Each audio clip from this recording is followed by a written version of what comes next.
Hello viewers, আসসালামু আলাইকুম। Welcome back to my channel Arishan lifestyle. তো প্রতিদিনের মতো আরও একটি নতুন ব্লগ নিয়ে চলে এসেছি আপনাদের মাঝে।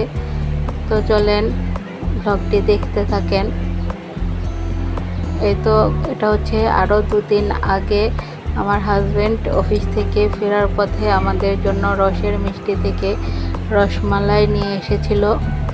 তো এই তো আনার সাথে সাথেই আমি হচ্ছে বক্সটা মানে মিষ্টির বক্সটা হচ্ছে বাক্স থেকে আনবক্সিং করে তো বক্সটা আমি খুলেও ফেলেছি।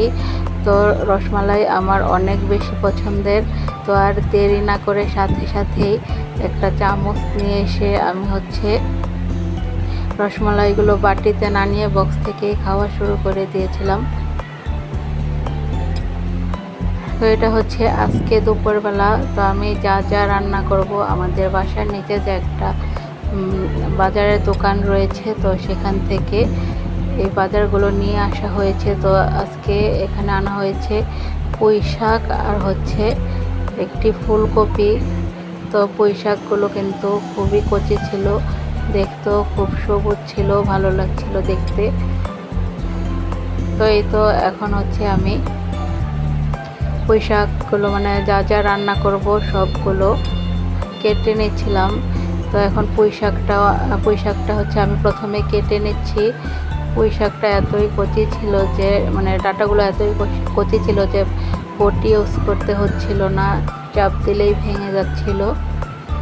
তো এই তো আমি যা যা রান্না করব সব কেটে বেছে ধুয়ে নিয়েছি।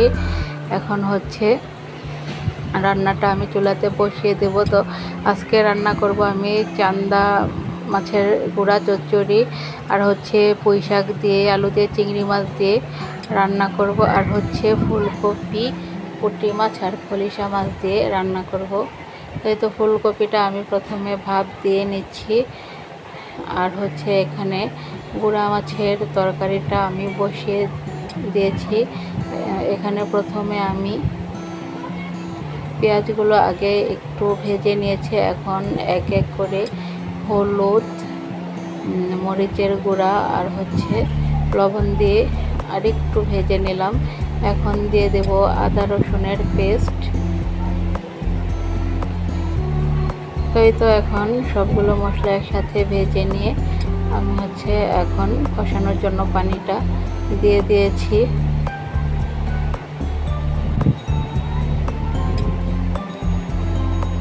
তো আগে আমার হচ্ছে জিরার গুঁড়াটা দিতে মনে ছিল না, তো এখন এই পর্যায়ে হচ্ছে আমি জিরার গুঁড়াটা দিয়ে দিয়েছি। তো এখন মশলাগুলো আমি সুন্দরভাবে কষিয়ে নেব।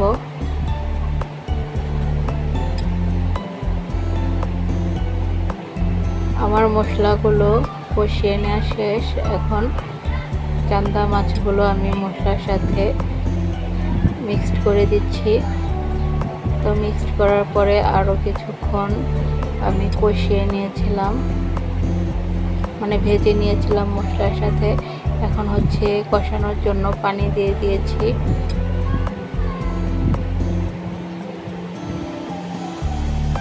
আর এখানে হচ্ছে পাশের চুলাতে আমি পুঁই শাকটা রান্না বসিয়ে দিয়েছি। এখানে প্রথমে আমি চিংড়ি মাছ, পেঁয়াজ, মরিচ গুলো একসাথে কষিয়ে মানে চিংড়ি মাছও একসাথে কষিয়ে নিয়েছি। তারপর হচ্ছে পুঁই শাকটাও এখন এই তো মশলার সাথে মিক্স করে কষিয়ে নিচ্ছি। তো এই তো এখানে আমার হচ্ছে গুঁড়া মাছ রান্না করাটা শেষ। তো এখন হচ্ছে আমি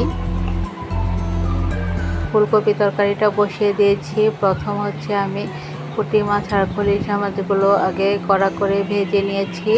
এরপর কপিটা হচ্ছে আমি একটু ভেজে টমেটো সহ একটু ভেজে নিয়েছি।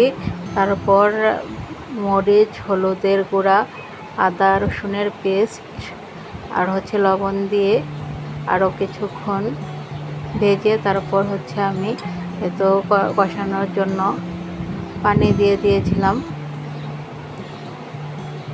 তো কিছুক্ষণ কষিয়ে এখন হচ্ছে ঝোলের জন্য পানি অ্যাড করে দিয়েছি।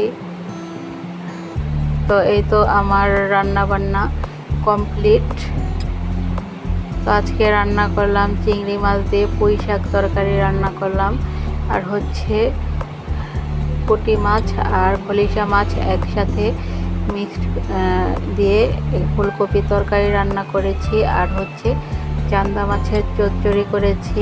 আর এটা হচ্ছে মানে রসমালাই যেদিন আনা হয়েছিল সেদিনই সন্ধ্যায় একটা কেক আনা হয়েছে। তো এই তো বেকার বয়স থেকে কেকটা আনা হয়েছিল, তো কেকটার টেস্টও কিন্তু দারুণ ছিল। তো এই পর্যায়ে আমি হচ্ছে ব্লগ থেকে বিদায় নিয়ে নিচ্ছি। তো ভালো থাকবেন সবাই। আসসালামু আলাইকুম, আল্লাহ হাফেজ।